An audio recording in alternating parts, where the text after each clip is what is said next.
Hi, everyone. Welcome. Thank you so much for tuning in and checking on this live. I'm so excited to be joined by my very first client, my mom, Carrie Laurenti. We're going to hear a little bit of her story and we're going to hear about why she decided to work with me for nervous system regulation and kind of what her life used to be like and then what it's like now. So, without further ado, go ahead, take it away. Hello, everybody. Thanks for having me on, Lex. I'm excited to talk about kind of what got us here to this point. Um, why did I start working with you and what did I look like before? It's hard for me to remember what everything was Right, like then because it's been right. a few years now. What has it been? A couple of years. Um, I think the biggest thing for me in starting this journey was that I didn't recognize how much of my own health journey was really wrapped up in my nervous system and what that meant. Absolutely. And I had absolutely no clue. So when you first started doing this and you said that you were looking for a client and asked me if I was interested, I thought, well, yeah, sure, why not? Because I was at the point in my health journey where I was willing to try anything. I had done so much for my own health to try to recover my health over the years and nothing had worked. Nothing. I have behind me my medical binder just so folks I was could going to see say, pull that what out, this let people looks see. like. So this Yeah. is a binder of all my medical records over the last 10 years. Um, I had become a shell of who I used to be. So working in corporate America for years, and getting to the point where I was overweight, um, pre-diabetic. I was on thyroid medication. I had high blood pressure. I had so much weight on that I couldn't lose, hormonal issues, had a hysterectomy. And all along the way, every provider that I saw would tell me that there was nothing wrong with me. And yet my health was going steadily down the toilet. And I knew there was something wrong. I, I don't feel right. I'm exhausted all the time. I feel horrible. My hair's falling out. I just don't feel well. I had energy issues that I didn't even know what was the cause, what was going on. So I was starting to do things like prop myself up with massive amounts of coffee in the morning so that I could get going. And then I would try to Okay. exercise and eat right because everybody says, well, eat right and exercise and you're going to lose weight. So I would do that. But then I would exercise and it would take me 3 days, sometimes four, to even feel human again after I exercised. That's not normal. And yet everybody told me I was fine. There's nothing wrong with you. You're fine. All your blood work looks fine. Everything's fine. It was always you're fine. So when you said, are you interested in becoming a client? I didn't even know what that meant. And I sure didn't know what nervous system regulation meant. That was a foreign concept. But what I came to understand is that really the key to my health challenges, the key to that was nervous system regulation. And I had no idea. So now looking back, hindsight's always 2020. And now I can see that the person I had become a couple of years ago was somebody who was so wrapped up in fight or flight that my body was stuck. It was literally stuck. I perpetually believed that I was in harm. Right. So my stress levels were so high. And I used to take great pleasure in the fact that I was not stressed. You know, I was a corporate executive for a long time. I had, two kids in high school and my husband at home, who's their stepfather, and they were at home while I was traveling 2 weeks out of every month for years. Yep. And I would tell anybody that asked, oh, I'm not stressed. I'm not stressed. I'm fine. Yet I was doing things like road rage to the point of insanity. If somebody cut me off, God help them, because I was just flying Terrifying. off the handle, Terrifying. pushing up a blue streak. I would go nuts. And I didn't recognize why I was so angry. Like, this is insane to be that angry because somebody cut you off. Or, I'd have a phone call with somebody that called at work that was not nice in some way, or they were angry about something. And all of a sudden, my entire body would flood with adrenaline and I would feel the tingles all the way up. And sometimes I would get, my hands would become clammy and I would feel faint. And I would get so agitated and worked up, not recognizing all of these are symptoms of my nervous system being out of whack. I was so stuck in fight or flight. So Yep. all of those other issues were all symptoms of the same problem. And I had no Mm. idea that that was the case. So yes, I'm being told by all of these professionals, whether they were doctors, whether they were naturopaths, whether they were acupuncturists or some sort, I tried it all. I tried everything, naturopaths Really? and nutritionists. And I mean, you name it, I tried it. And every time I would start working with somebody, they would say, I've got you. I've got you. I can fix you. I can help you. And I would say, okay. And I would diligently follow whatever it is that they told me to do. And I would get to a point where they said, your body doesn't respond like most of my clients. I don't know what else to do with you. And they would wash their hands at that point and say, I can't help you. So I'm stuck with yet another page in my binder going, yep, this one didn't work either. Add it to the binder. And meanwhile, feeling like a failure that each one of these things, this should be helping. Why is this not helping me? Why am I having such a hard time and feeling worse and worse about myself, thinking that there's something so wrong with me? It's got to be genetic.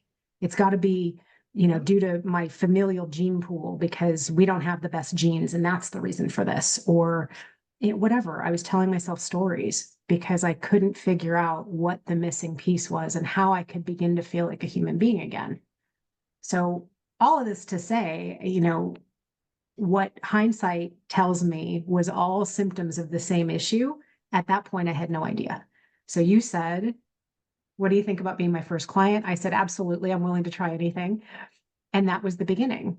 And now 2 years later, I not only have mastery of my nervous system, I have mastery of my life. I have everything back. And this was the starting point.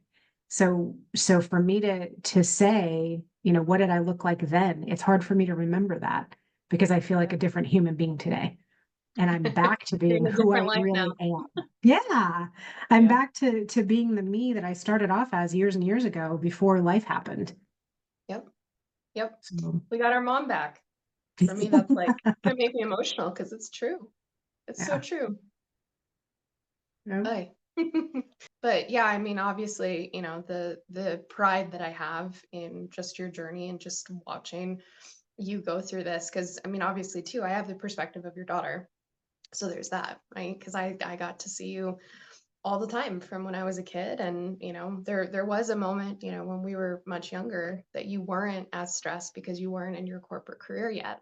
Yeah. You were doing other things to take care of us, and yeah, times were hard, and financially, I can't imagine how that was with two young kids on your own and trying to figure it out. But like there was definitely a definitive difference, I think, Mhm. when you started working in those corporate positions. Do you feel the same way? Because for me, from my perspective, that's what it felt like to me as a kid watching you go through it. Yeah. Yeah. When just for those out there that don't know, when Lexi was young, and her father and I had gotten divorced, I had two young kids under 5 and had no idea how I was going to feed them. So I started cleaning houses because I didn't want my kids to be raised in daycare at that point. And I knew that would become an eventuality that I wasn't going to escape. But at that point, Lexi's brother Nick was only 18 months old, and I wanted him to get to 2. For some reason, 2 years old in my mind was like, I can put him in daycare That's the at point. 2. I don't know why, but anyway, that was an issue for me. So I was cleaning toilets and I would bring the kids with me, and Lexi would color and kind of keep an eye on her younger brother. And he would run around in his little, either he would be in a playpen or he would be in his little walker. And I would put them together in these people's family room and I would run around and clean the house as their maid. And that was allowing us to feed the kids, pay the bills, do the things for the short term. And at that time, I was also a nursing student. So I was going to school full time and sleeping very little and not understanding what that was doing to my health. Um, and that kind of became a pattern that I'm going to be the go-getter, the high achiever. I have to be all systems go because I have these 2 kids to feed. And that was my burning desire, was to make sure that the 2 of you felt that you were well taken care of and didn't realize how difficult life was for me. I didn't want you to know that. So we had a lot of fun. We had a blast, and I don't remember feeling stressed. I really don't. I know looking back, I must have been, but I don't remember that. I remember having fun and I remember us having good times and taking walks all the time and spending so much time together and just really enjoying having my kids at home and doing things the way I felt they needed to be done. And that was it. And then Yep. corporate started when Nick was 2. I put you guys into daycare. You had already started school by that point, and you went into daycare, and I did the things that you have to do as a parent, to feed your kids. So life became then working for a corporation, and work hours were the same. I quit nursing school so that I could change my major to business. So I'm still in school, but I'm in business classes because in my mind, then I don't have to work nights and I don't have to work weekends and I can be with my kids when they need me and they can be in school the rest of the time. So that started. And somewhere along the line, I lost myself and I lost what made me happy. But that high achiever need is what took over. That really took over because in my mind, I needed more money to give my kids the life they needed. I needed more money to give my kids the clubs and the sports teams and the this and the that and the vacations and whatever. I needed more money. I have to have more money so that my kids can get everything and anything they need. And that became my mantra. And the things like sleep or taking care of myself got lost in the somewhere in the shuffle. Yep. Yeah. Yeah. I couldn't agree. And at least from, again, my perspective, that's how it felt too. And I Mhm. mean, I guess, kind of going through the process, because, really, and this is what I explain to everybody is, I put the nervous system regulation tagline on it to, try and like help people understand. But, I fully believe that really what it is it's taking our power back from the system that trains us habitually throughout our entire lives, that we have to rush and that we have to race and we have to constantly be on the go. And if you're not, someone else is going to get ahead, or your kids aren't going to have a good life, or you're going to be on the streets, or whatever, right? All of these mental blocks that we have. But really, we start working and then it just kind of goes wherever it's going to go, right? Like spirit, the universe takes over and guides you down the path that you need to go down. Is that kind of what it felt like for you, doing kind of the work, doing the work Yeah. together? Yeah. I remember when we first started, one of the questions you had for me, I was talking about all the things I needed to do that day. And you said, what if you just allow yourself to be? What are you going to do today? And I sat there for a second, like, what the hell does that mean? I've got a list of 20 things that have to get done today. What are you talking Yep. about? And you were like, Mhm. besides the list, put the list aside. If you had nothing else to do, what would you do to just be? And I literally didn't know what the hell you were talking about. I remember us getting off that call and kind of being a little bit frustrated because I was like, well, this isn't helpful. I can't just be. I've got this list of shit that needs to get done. And what do you mean just be? I can't just be and get the shit done. Like I got to work and I got to this and I got to that. And I sat with that Yep. for a while and I droned on it and I really started to realize, holy crap, when did I become the type of person who literally just can't relax? And I was so stuck in fight or flight, so stuck in go, go, go mode, so stuck in high achiever mode that I literally could not figure out what I could do that day to just be. How pathetic is that? I mean, that's really kind of scary because really at the end of the day, when we die, what do we have to show for it? Like nobody's going to remember that I was a corporate executive and I kicked ass when I was a corporate executive. Let me tell you, I was good. Nobody cares. The people that worked Nope. for me forgot me the minute I was out the door. The Yep. people the great team that I created, that I thought all these people were my close friends, they were out the door. I never heard from them again. Yep. It's Yep. only the loving relationships, the people that are truly in my life that mean more to me than the world itself. Those are the ones that I was shorting because I was so busy trying to be everything else to everyone else. Yep. So when we started this journey, I sure didn't think that, nervous system regulation was really the key. But not only did it become the key, it became the beginning of what became a huge life journey and a real turning point for me. That when you said spirit took over, that's exactly what happened. Spirit took over. And I got back to who I was meant to be before life happened. And I think that power, giving me my power back and recognizing this doesn't have to be this way. And I don't have to rely on the medical establishment to get me back to health. I don't have to rely on someone else to fix me. And I think that was the most important thing in this whole journey, was recognizing my power and taking my power back and saying, no, I don't want to be on these medications for the rest of my life.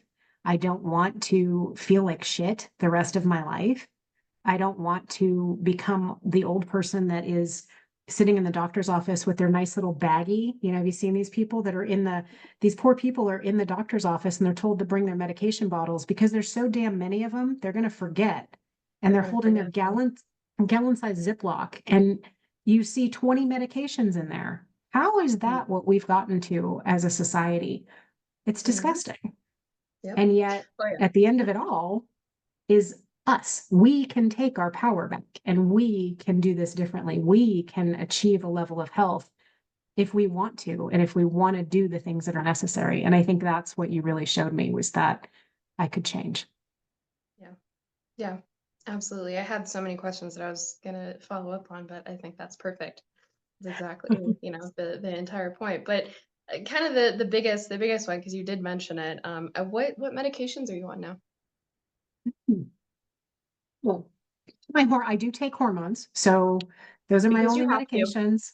Because you have So to. along my journey, and I now know that that surgery wasn't necessary, but along my journey back in 2016, I had a partial hysterectomy. I had gotten fibroids that were so atrocious. I had 9 large fibroids that had taken over my uterus, inside and outside. And it had gotten to the point where my last period was so excruciating. I was in the fetal position on the floor. And And I you have was a high told, pain tolerance too, I so do. Yeah, not that for was nothing, but that sucks. not good. I was literally in tears and in the fetal position, and could not function. And I was told then that the only thing I could do was have surgery and have my uterus removed. So I did. I was fine, take it. I don't need it anymore. I'm done. Kids, just get it out of me. Fine. So I did that, only to find out that the problem was much deeper than that. And that surgery actually kicked off endometriosis that resulted in another surgery 2 years later, that was with a specialist in Atlanta that I had to fly for, um, because my health was so out of control. And now I know so much more, that those fibroids could have been resolved naturally. I didn't know that then. And I was in so much pain, I was just willing to do anything. But now I know that that surgery wasn't even necessary. So I do take those 2 medications. One is progesterone only, and the other one is a combination, because I need to replace the hormones that are now gone, because my body does not have those organs anymore. So to everyone out there who's watching, who is thinking or traveling the same path that I was, please do your research before you do surgeries to remove organs. It's not necessary. And there are 9 times out of 10, there is something you can do first to see if it truly is necessary to remove that organ, because I think we oftentimes jump to surgery because it's what we're told to do, and we don't really explore what other options are out there. So that's a caution to anyone. But other than that, I'm on nothing. So those pre-diabetic meds, gone. My blood sugar is perfect. I am nowhere near pre-diabetic. My thyroid functions perfectly. It's well within the established limit, and I feel great. So that's not an issue anymore. My blood pressure is fantastic. I don't have any blood pressure issues. I can exercise not only once every 4 days, but exercise every day and feel fine after doing it. So Yeah. don't have those issues anymore. I don't have mitochondrial dysfunction, which was one of my many diagnoses. I don't Mhm. have systemic lupus erythematosus, which was another one of my diagnoses. I don't have fibromyalgia. I don't have hypothyroid. I don't have any of these things that they told me I had. And I think that's another caution to people out there who are falling into the trap of being labeled as having a disease, or becoming their illness. I think it's so easy to take that diagnosis and to say, I have lupus, I have hypothyroidism, I have Hashimoto's thyroiditis, I have all these things. That's a story we're telling ourselves because of what we've been taught. And really, what's happening is your body is communicating symptoms and signals to yourself because there's something that needs to be changed. And once we recognize that, again, it gives us our power back to start listening to our body and understanding, what is it that this body of mine is trying to tell me? And when we start listening again, we start realizing that those symptoms that we thought were a disease are really just a message. And once we get the message, we can help resolve the issue that then resolves the symptoms, and there is no disease. So I think that was one of the biggest things too that came out of this.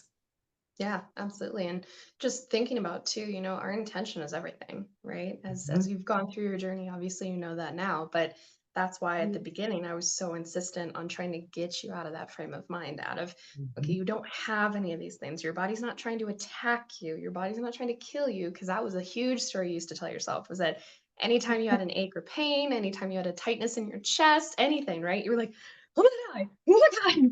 And then as soon as you get into that mindset, right? Then it's like, then it becomes a self-fulfilling prophecy, right? Oh, It just spiraling. Yeah, words are spells. There's a yes. reason why people say that is it's true. Our Yeah. intention is everything. So if not only you can reframe your thinking around that, that also takes your power back, because then you're not sitting there worried or thinking about, oh my God, yeah, my doctor said that I have this and I have that and I am this. Instead, you're like, no, I am a human and I have a physical vessel and I just need to learn how to communicate with it. But do you feel for yourself like you were able to get to that point of listening to your body? Like, the I guess the kind of the bridge in between. Do you feel like the bridge in between was just allowing yourself to kind of slow down and be able to listen? Because there was a point where not only are you so stuck in fight, flight, freeze that your body is like, ah, what am I doing? But then also too, you couldn't hear your intuition, right? You couldn't even hear your own intuition when you did get an ache or pain, say in your chest and your heart or something like that, right? And then you start freaking out. And now Mhm. instead, that's totally different, right? Mhm. One of the I remember distinctly when it was towards the beginning, we were just working with each other maybe a month, maybe 2, somewhere around in there, and I had increased energy happening in my body.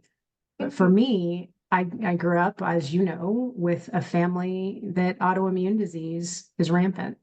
So the belief and the understanding for me subconsciously was that the body will attack itself, that your body will attack you. And if you don't stop it from attacking you, it can hurt you.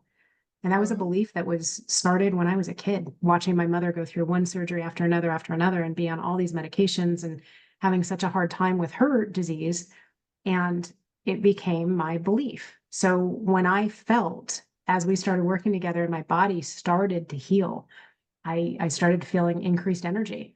And I remember the perception was one of anxiety. I thought that what I was feeling in my chest, what I was feeling in my body was anxiety. I didn't recognize it as increased energy. I thought it was anxiety. And I remember watching TV one evening and I had to move. I just had to move. We're talking, I've been working a career now at that point for 25 years, that I literally sat on my ass in front of a computer for anywhere from 9 to 16 hours in a day. Yep. So long periods of time sitting still. I wasn't the person who had to get up and walk around all the time because my body had zero energy. I just sat in front of a computer and worked, and I was 100% with it mentally, but my body was not moving at all. So now here we are, increasing my energy, and I perceived it as anxiety. And I remember pacing that evening. We were trying to watch TV and I couldn't stand still. And I was pacing back and forth and I'm thinking to myself, this isn't good. This isn't right. I shouldn't feel like this. This is bad. My body is not doing well. My body's attacking itself. And I remember calling you the next day, got through that night somehow. I paced a lot that evening and then eventually fell asleep. But I remember the next day saying, this is wrong. I need a healing. You need to do something. You need to help me. You need to bring this down. You need to heal this. And you said, no, you need to heal this. And I went, oh, and I was aggravated and upset and You were like, so mad at me. like, what do you mean? You're supposed So to help me. Like, what do you mean you're not going I to am. do anything? I am helping And you. I was aggravated. And you said, you need to sit in this and you need to understand what this is. And I remember being so mad and finally sitting down and thinking, okay, what am I feeling? And really trying to dial in, what is it that I'm feeling? And once the light bulb went off, that this was energy that I was feeling, it wasn't anxiety, it was energy. And once that happened, I was like, oh shit, this isn't bad. I can work with this. I don't have to work against it. I can work with it. I can go with it. And as soon as that recollection, that knowledge hit my head, it's like it all went away. It just everything was fine. And then it became my new way of being. Little by little, that energy became my new way of being. So no longer was I comfortable sitting still for 16 hours in front of a computer. If I had to sit still for 4 hours, it wasn't good. And I needed to get up and move around and walk and do something, get outside in nature, start breathing, do some breathing exercises. My body started to communicate things that I needed, and I was just starting to hear it. I was just starting to understand, oh, that's a message. That's not a bad thing. My body's not killing me. My increased heart rate does not mean I'm having a heart attack. Right. My my need to get up and move does not mean that I'm having an anxiety or panic attack. All of these things started to make sense. So little by little over time, it got to the point where I'm now able to hear and recognize and hear the messages. But it took a while. That wasn't, we're talking about 50 some odd years of Oh learned yeah. behavior.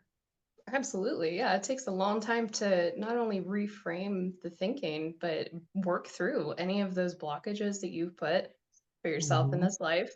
Work through any of the old programming from parents and from family and from social settings and all sorts of stuff. Absolutely.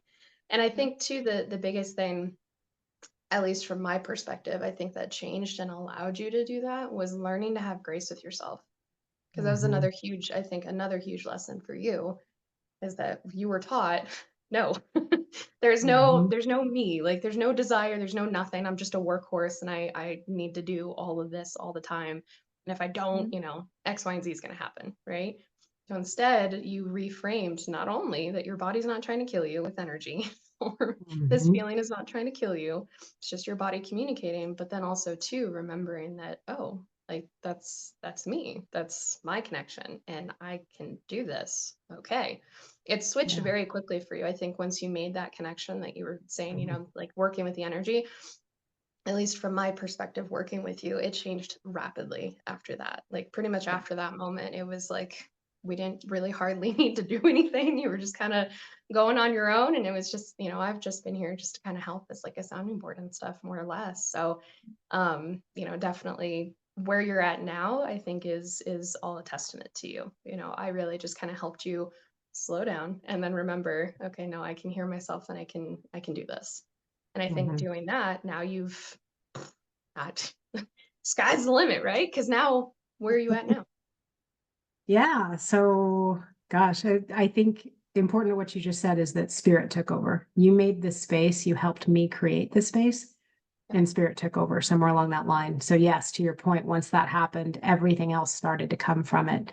And at first, it was dealing with the very practical side of getting off of all these medications. I was on these different medications, and you can't just stop taking them immediately Yeah, because it some of can them you do were on bad things for to your a health. long time. Yeah, like Right, that Foreman you were on for like 15, right, 20 years, right? right. So You can't just I stop had to it. yeah, I had to back down off of things slowly. And there were some uncomfortable moments dealing with that I remember the thyroid medication. I became hyperthyroid for a short period of time. And before I recognized I needed to step down the thyroid meds and worked with my doctor to do that, it was really uncomfortable. I felt like I couldn't breathe and it was not good. It wasn't pretty. Um, Yeah. but yeah, so that practical side of getting myself healthy kind of took a bit of time over a couple of months before I was off the medications.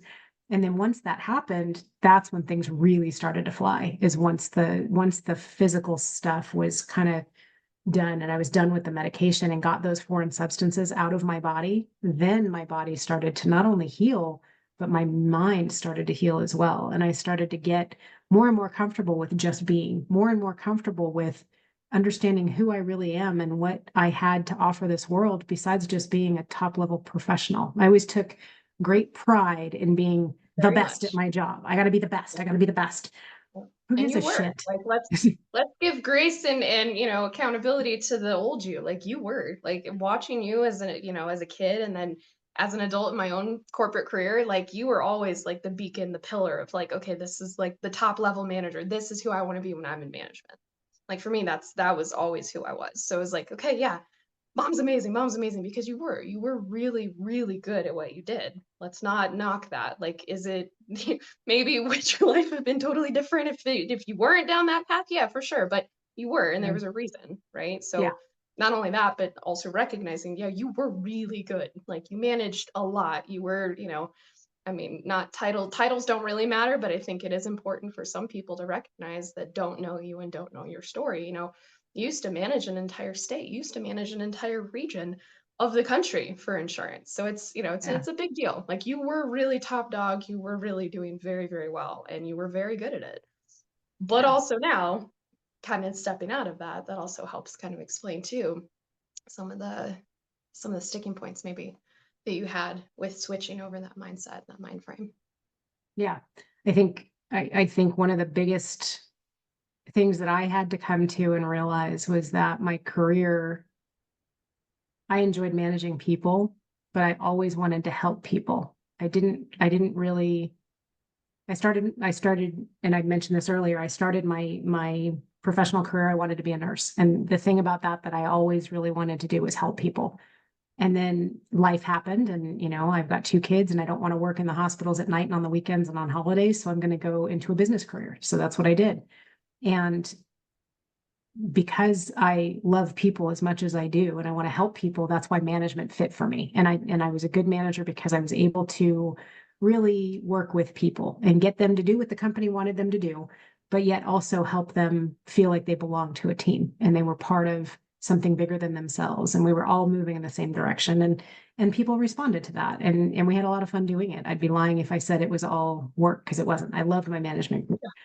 But Yeah. then when the stress got to be too much and my body was buckling under the pressure, I stepped out of management, went back into just working a desk by myself. So I didn't have any employees directly working for me.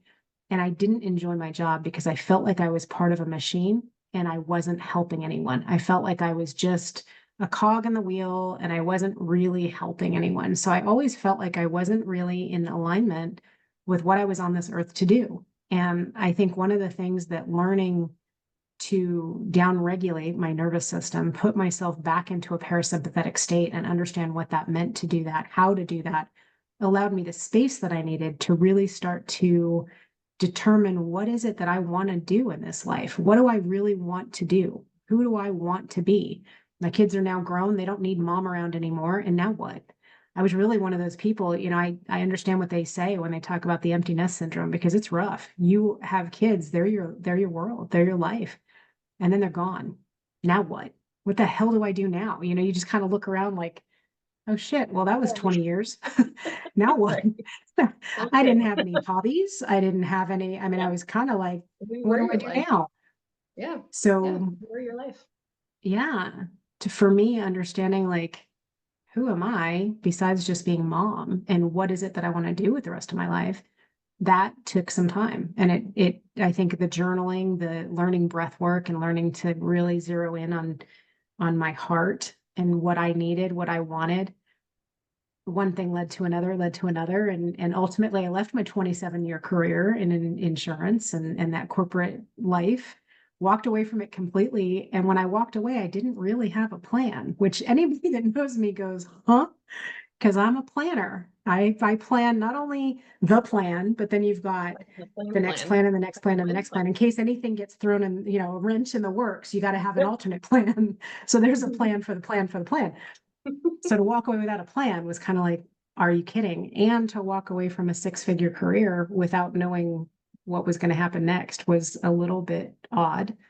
But at the time that it happened and that I made that decision, I knew that I was moving in the right direction. And I knew that I was finally going to be operating in accordance with my soul and what I was on this earth to do. So now I get to help other people. I've started my own healing career and working with a program tool that is very similar to what I did with you, except it's more tangible for those that have a hard time and can't bridge the gap. So I think the two things work together very well. And I think for some people, it's easier to have the tangible and then translate into what it is that you do if they can't get themselves there first. I think the people that can do what you're able to teach them, if they can allow themselves to be open-minded enough, that is the way to go, because it is truly giving them their power back and having them recognize they can be in power of their own future and they don't need someone else to get them there. They can get healthy. They can stop their depression, their anxiety, their hypothyroidism, there, whatever it is, there are keys and clues in everything that's happening with your body that tell you how to get back to health. And I think if you can understand the nervous system and get to the point where you can hear yourself, that you'll get there. And that's what you do so beautifully. So I think for me, I am not as adept at teaching people as you do how to do this on their own, because I struggle with um with people to a degree. There's a there's a certain level of um faith that people have to get to, and you're really good at teaching people that aspect, how to understand, how to take that step, how to take that leap forward and really have faith. And that's what you taught me. And I was a rough one getting there. I remember having so many comments and questions, and I was constantly asking you the why, but why, and how, and why, and why, and how. And that was a struggle. So I don't think I could teach people that as well as you do, which is why I don't do what you do. But to get people to understand how to get from point A to that distant point that they see in the future is your gift. That is what you were given in this lifetime to help us get back to ourselves. And so if there are people out there who are sitting and wondering, is this for me? I can tell you with certainty, if you are the type of person who is the high achiever, who is I'm the best at everything I do, who is the planner, the lister, I've got to do it, I've got to do it, I've got to do it. Nervous system regulation is something that you need, because for all of us, we're out there trying to be the best and yet forgetting ourselves in the meantime. We're walking away from what it is that will truly bring us back to best. And I think that's the power that you have, is to show people that key and understanding for each person, because for each of us, it's something different. It's not always the same thing. For me, it was a lot of what I was taught, and a lot of those stumbling blocks that were in my way for reasons, for my soul's journey. But understanding what they were and understanding how to overcome them is your gift. So for anybody who's kind of on the fence and thinking, I don't know if this is for me, give it a shot, because I think that's Lexi's gift to the world, is being able to take us and show us, give us our power back. And it's not you need to see me so I can help you, pay me weekly for the next 6 months, or I've got a package, you can work with me for a year for $25,000. No, Give me a break. There's a lot of those out could there. never be me.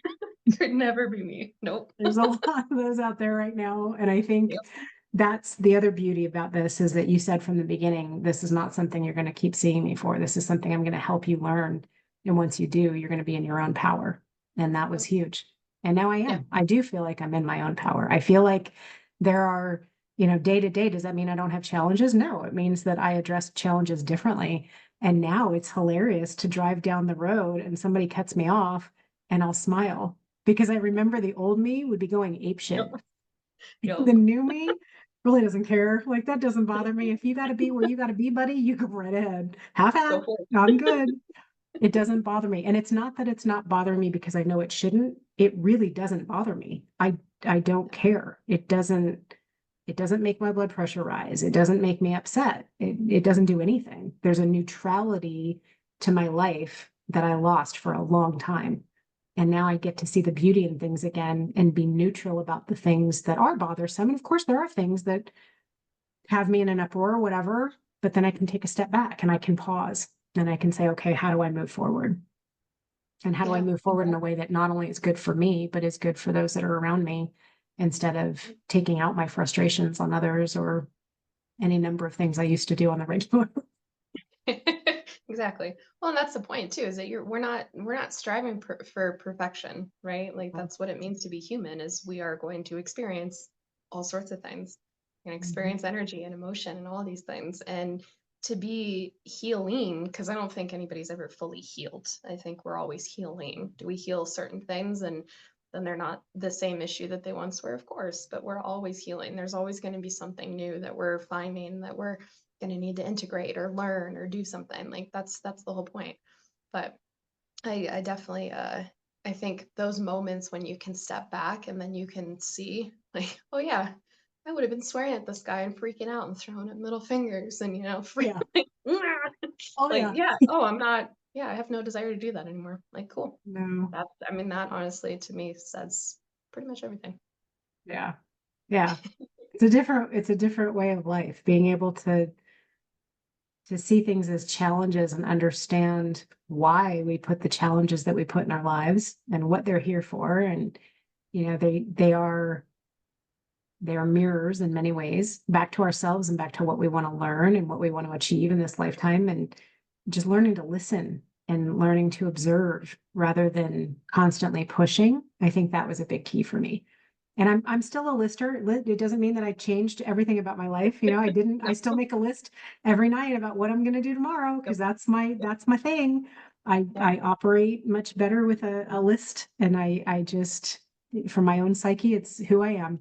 So I'll create a list, but it's funny, on my list now, it'll say things like, read and then relax. And I'm building that into my day. So what Good. does relax mean? Maybe today it means I take a nap because I'm tired. My body is exhausted and I take a nap. Yep. Oh my God. The old That would me, never have happened like 2 years ago. There's no no, way. no, nap? Are There's no you way. serious? Like, are you lazy? You can't take a Uh-huh. nap in the middle of the day. Like, who does that? What are you Wait, doing? what? Absolutely not. So yeah, there's Yep. that part. But then there's sometimes it's just walk around on my property. And yesterday I caught myself walking across the property to a particular tree because it's flowering in November and I don't know what happened there, but it's Okay. beautiful. It's absolutely beautiful. So I walked across just to see these flowers up close and personal and revel in the beauty that's right there in the middle of, well, beginning of November, out of the blue. I mean, it's been cold here. Like, why is this thing flowering? I don't know. But I took it Hmm. as a sign of beauty, not as anything other than that. And I took the moment to actually go and literally smell the flowers, which for me 2 years ago, you got other Would shit not to have do. What happened. are you doing? Yeah, would not have happened. Mm-mm. Nope. I might have glanced at it, but it would have been a quick glance. Oh, that's cool. Yeah. And then Yeah. on about my way. So yeah, it's life is different, and enjoying the things that I know I was on this earth to do, which is helping people on their journeys as well. So, I think there's something to be said for being in alignment with what it is that your soul is meant to do. And I think you've come upon what you're meant to do in this life. And I know that you've helped me get to what I'm supposed to do in this life. So the gratitude is immense. And the fact that you're my daughter and I got Even to cooler, right? not only enjoy and learn from you, but to watch you flourish in this whole career that you've created for yourself is really special too. Well, So thank you. Yeah. yeah, Well, thank you so much for taking some time out of your day to talk with me and kind of absolutely. put some stuff into perspective. I feel that it's going to be very helpful for those that need it. So thank you. Yeah, just one more quick side note for anybody who literally is thinking, I don't know if this is for me and I don't know if this could help me. Have that initial conversation. Call Lexi and see, because she'll tell you if she can't help you and she'll tell you what she thinks she could help you with. So have that initial conversation. Don't sit on the fence and don't waste any more time because you're wasting the time that could be most helpful for you in getting back to who you're really here to be. Yeah, that's perfect. Well, I will leave that at that. If anybody wants to check out my mom's stuff, I will leave all of her information in the description box below and she'll be tagged on this video too. So if you guys are interested in what she does, I'll put that out there for you as well. But again, thank you so much. I really am just so Absolutely. beyond grateful that I get to be with you in this life. And I'm going to cut it short before I start getting super emotional, but thank you. Thank you. You're welcome. Thank you. Love you. Ah.